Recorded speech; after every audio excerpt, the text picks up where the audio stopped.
Hi, நான் உங்கள் Selva Jose. நம்ம சேனல் சப்ஸ்கிரைப் பண்ணாதவங்க சப்ஸ்கிரைப் பண்ணிக்கோங்க. வாங்க வீடியோக்குள்ளே போகலாம். இன்றைக்கி நான் ஒரு ஹெல்த்தியான ஸ்நாக்ஸ் எப்படி செய்கிறதுன்னு சொல்ல போகிறேன். வெள்ளை உளுந்து பணியாரம். நான் இன்றைக்கி வெள்ளை உளுந்து எடுத்துருக்கிறேன். கருப்பு உளுந்தில் கூட செய்யலாம். உளுந்துனாலே ஒரு நல்ல ஹெல்த்தியான ஃபுட்டு. இதை நம்ம அடிக்கடி உணவில் எடுத்துக்கணும். ரொம்பவே இது நிறைய சத்து இருக்குது. கால்சியம், அயன், பொட்டாசியம், அப்புறம் எலும்புகளுக்கு ரொம்ப நல்லது. ஆஃப்டர் டெலிவரி, செக்ஷனுக்கு அப்புறம் இதை நம்ம அடிக்கடி எடுத்துட்டோம்னா நம்ம கொஞ்சம் பெட்டராக ஃபீல் பண்ணுவோம். நான் இன்றைக்கி 3/4 கப் உளுந்து எடுத்துருக்கிறேன். அதை 2 தடவை நல்லா வாஷ் பண்ணிவிட்டு ஒரு அரை மணி நேரத்துக்கு ஊற வைக்க போகிறேன்.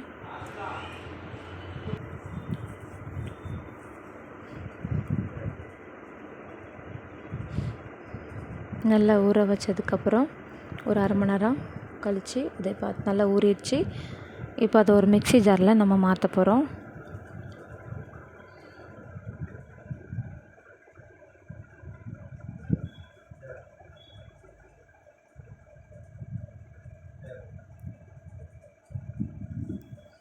ஃபஸ்ட்டு உளுந்து மட்டும் கொஞ்சமாக தண்ணி ஊற்றி அரைச்சிக்கணும். ரொம்பவும் தண்ணி ஊற்றக்கூடாது.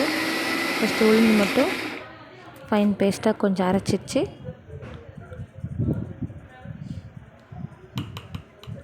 இது கூட நாளைக்கு ஒரு முட்டை சேர்க்க போகிறேன்.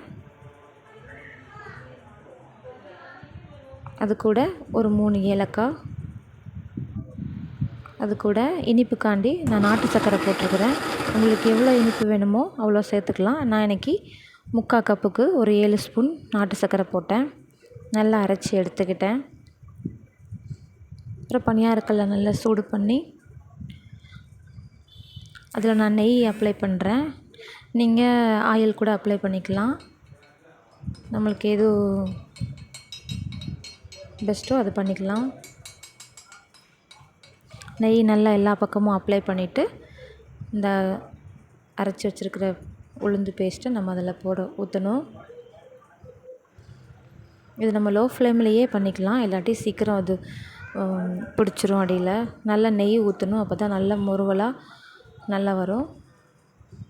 திருப்பி போட்டு மறுபடியும் நெய் ஊற்றணும்.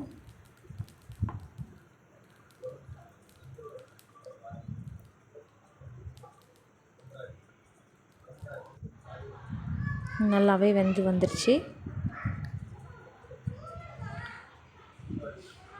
இது ரொம்பவே ஹெல்த்தி. உளுந்து எப்போதுமே நம்ம சாப்பாட்டில் எடுத்துக்கிட்டோம்னா ரொம்பவே ஹெல்த்தி. அடிக்கடி உளுந்து சேர்க்கணும். நல்லாவே ஃப்ளஷியாக வந்திருக்குது. இந்த வீடியோ பிடிச்சிருந்தா லைக் பண்ணுங்கள். தேங்க்யூ.